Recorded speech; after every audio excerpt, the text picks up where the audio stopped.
Kaixo, erreprodukzio lista honetan, pantailan duzuen liburuaren ariketak egiten joango gara. Hasi behar naiz xake ematea bi jokalditan, eta orain nahi dudana eginda bideo labur batean apurtxo bat liburua esplikatu. Vale, Arinago grabatu dudan bideo baten, erreprodukzio lista honetan, esaten dut liburua deskatalogatua dagoela, baina ez da horrela. Hobeto begiratu dut eta adibidez Amazonen liburu hau erosta posible da. Bai formato elektronikoan eta bai papelezko formatoan dago. Gero egin nahi dudan beste goza bada, ariketen posizioak PGN fitxero batean partekatu, baina hori aurrerago egingo dut, eta esteka edo linka PGN fitxero horretara bideoen komentarioan egongo da. Eta hori egin nahi dut, bideo batekin batera erakutsiz nola kudeatu eta nola erabili PGN fitxeroak online plataformetan. Hau da liburuaren portada, eta orain goazen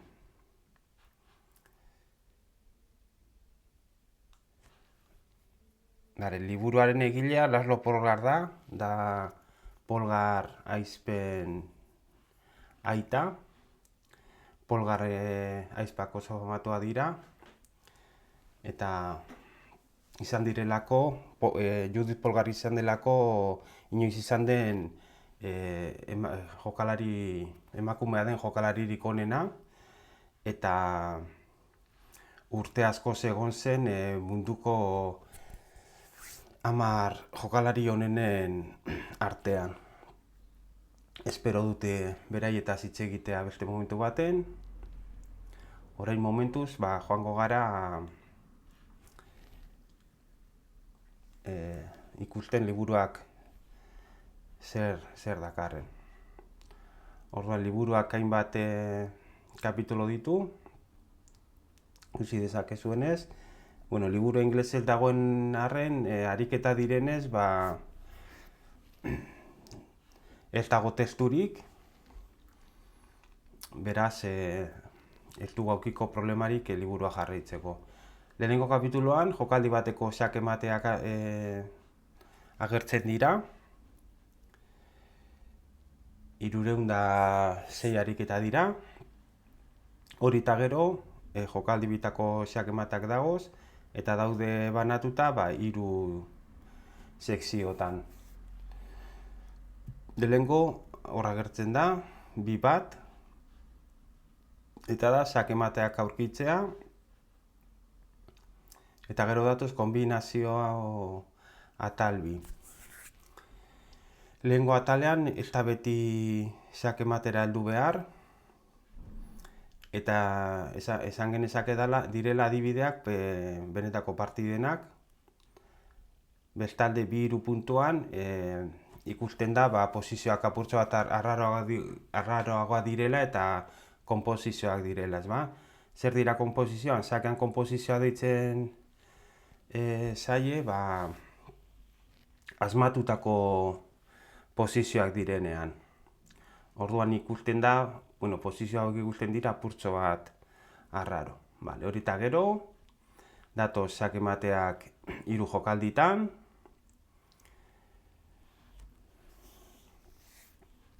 Laugarren kapituloan datoz 600 partida, miniaturak izaten dira, 20-25 mugimendu baino gutxiago dituzten partidak. Eta hor ikusi dezakegu zelan dauden sailkatuta, ez ba? Lehenengo atalean F3, zurien kasuan F6, laukiaren gain erasoak dira, gero G3 edo G6, eta horrela. Orduan, partida hauek, enrokaren gain erasoak ikusteko oso adibide onak izango dira eta interesgarriak. Bale, orduan, partida hauek datoz idatzita, hasieran edo parte batean datoz idatzita, orduan partida hasieratik ikusi dezakegu eta hemen 4 atalean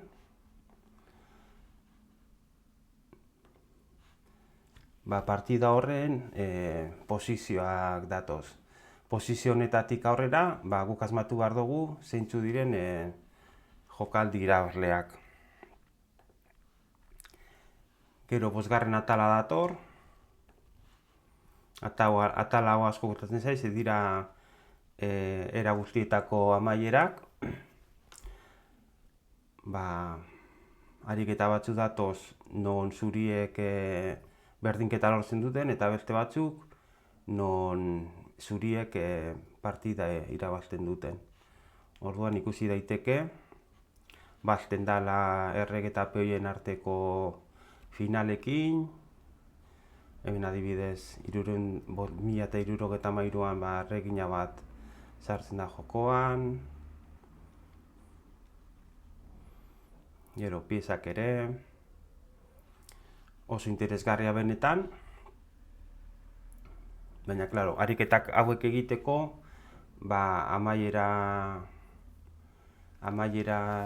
amaieren kontzeptu basikoak ikusita izan beharko ditugu.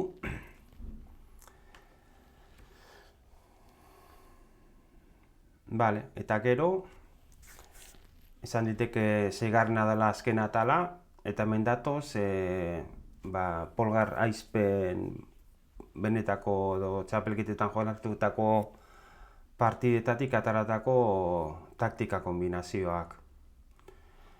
Interesgarri izan alda, zeik normalean sakean emakumeen partida modeloak edo adibideak gutxi izaten dira. Eta, bueno, sakean emakumearen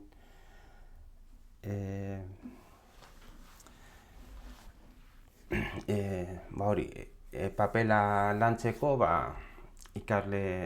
ikasleekin erabili alditugu ariketa hauek. Gero hemen 7. atalean ez dakit zergatik, baina datorre ariketa bakarra, eta horita gero badatoz ariketa guztien soluzioak. Lehenengo hasten dira xake mateak, honetarako jakin beharko dugu idazkera algebraikoa. Ikusten da, ingleseko hitz batzuk agertzen dira nozean behin, baina oso komentario edo hitz gutxi agertzen dira, eta hori ez da inglesik behar liburua jarraitzeko.